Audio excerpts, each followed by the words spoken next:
I don't even wanna go back home.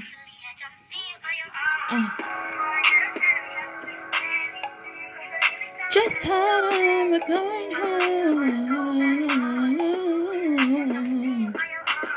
You broke my heart, got me feeling some type of way. Hey guys, so today I'll be making Philly cheesesteak, and I'm going to use these items: pepper, which you don't need for Philly cheesesteak. It's really just onions, steak, and bread with cheese. But I'm using pepper to give it more flavor. Have my onion. I have two different types of steak. So this one is a flank steak, and this one is a ribeye steak. And then I also have provolone cheese and the sub rolls. For seasoning, we have paprika, onion powder, obey, black pepper, garlic powder, and salt.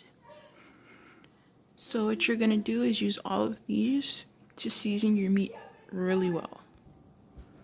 This is how the flank steak looks. And what you have to do is cut the fat off. I mean, you don't have to, but most people don't want fatty meat. So what you would do is cut the fat off. You cut very thinly so you don't cut into the meat. This is how your steak should look when it's seasoned. When you flip it over, the same way. Now, I used obey. And since obey is salty, I didn't use a lot of salt. Just a little bit.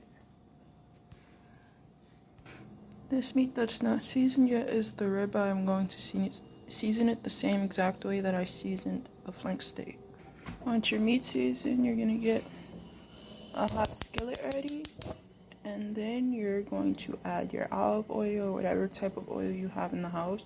Just remember that olive oil burns very quickly, so you want to heat up your pan, put the olive oil in there, and get your meat in as fast as you can. Or you can use whatever other oil you have. And I'm going to add butter to the pan. So this is how much oil I've added. This is how much butter I've added. I'll probably add more as I go, depending on how much the steak soaks up. But you also have to remember that beef has fat on it. So if you're leaving that fat on your beef, that fat's going to render down and it's going to look like liquid. And the reason why I'm doing this is just so I can get that nice golden brown color on both sides of the steak. And then I'm going to throw my steak in the oven. And then when I let it cook for a little bit until it's tender, then I'm going to take it out the oven, cut it up, and throw it in the pan with the vegetables. I put my steak in, and now I'm just letting the butter and the oil do its job to get it the nice brown color on the other side. And I'm going to flip it and try getting the same exact color on the other side. This is how the steak looks. And I flipped it so the other side could look just like that. And then I'm going to add the ribeye and do the same exact thing. Got the same color. Because I told you I'm going to bake it, I'm going to wrap the aluminum foil around it to hold all the juices in when it bakes.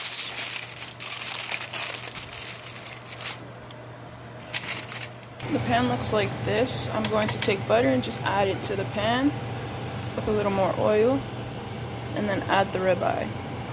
Now I washed off the vegetables, and what I'm going to do is I'm going to slice it this way so then the seeds don't come out, and then I'm going to show you what I do next. Now you cut the pepper. Pepper should look like this when you cut it. See, the seeds are still in there,